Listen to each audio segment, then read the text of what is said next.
Hi hello అందరికీ నమస్కారం అండి. Welcome back to our channel. నేను మీ అశ్విని. ఈరోజు రెసిపీ ఏంటంటే వడలండి. మొదటిగా శనగబ్యాళ్ళు ఒక బౌల్లోకి తీసుకొని ఒక 2 సార్లు నీట్గా కడుక్కొని వాటర్ పోసి ఒక 2 hours నానబెట్టుకోండి. శనగబ్యాళ్ళు మిక్సీ జార్లోకి వేసుకొని ఒక 10 నుంచి 12 పచ్చిమిర్చి, వెల్లుల్లి, అల్లం, తగినంత ఉప్పు వేసుకొని మిక్సీ పట్టుకోండి. ఒక అర నిమిషం మిక్సీ పట్టాక ఓపెన్ చేసుకొని కొన్ని వాటర్ యాడ్ చేసుకొని మిక్సీ పట్టుకోండి.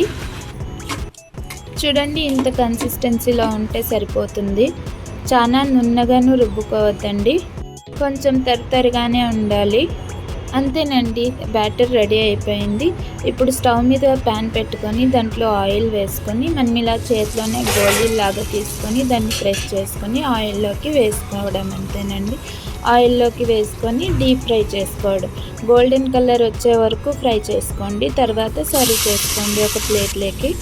అండి, ఇక్కడ నేను టిష్యూ యూస్ చేసాను ప్లేట్ పైన, ఎందుకంటే ఆయిల్ ఏమన్నా ఉంటే టిష్యూ అబ్జర్వ్ చేసుకుంటుందని.